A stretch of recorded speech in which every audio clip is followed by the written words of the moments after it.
A day away from the first game of their highly anticipated 2017 season, the Philadelphia Eagles are in the spotlight for some abrupt in-house drama, perhaps to no fault of their own. In the wake of comments from former NFL general manager Mike Lombardi, who said on The Ringer that Eagles head coach Doug Pederson might be less qualified to coach a team than anyone I've ever seen in my 30-plus years in the NFL, Jeff McLane of the Philadelphia Inquirer reported Saturday that Eagles defensive coordinator Jim Schwartz just may be trying to undercut a usurp power from Pederson. McLane cites an unnamed Eagles employee and 3 anonymous Eagles players in the report, also speculating that Lombardi's friendship with Schwartz may have led to the former's public criticism of Pederson. At the very least, the optics aren't favorable. One Eagles staffer said the only coach who probably doesn't think Schwartz is trying to undercut Pederson is Pederson. 3 players, who requested anonymity, said that it's become well known in the locker room that Schwartz is waiting to usurp power. He walks around the building like he thinks he's the head coach, one player said.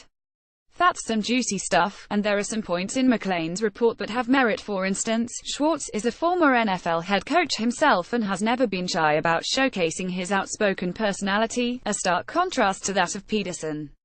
But there's also no shortage of indications that the alleged staff drama is overblown. When asked whether he believes Schwartz may have been trying to use Lombardi to undermine Pederson, Philly Voice's Jimmy Kempski downed the notion via Twitter Saturday.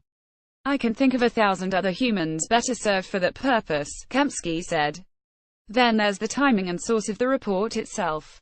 The optics aren't favorable doesn't make for the firmest of foundations for a report of this gravity, especially since McLane, who was ejected from an Eagles press box in January, just 2 weeks earlier penned a story about some players still learning to deal with Schwartz's abrasive attitude. Now, less than 48 hours before opening day kickoff and 2 days after Eagles owner Jeffrey Lurie himself both endorsed Pederson and called Lombardi's criticisms clickbait, there's a sudden surge of office politics. Few people would deny that maybe, just maybe, Schwartz would be primed for head coaching consideration in Philadelphia if Pederson, who enters his second season running the show with Carson Wentz in 2017, doesn't pan out.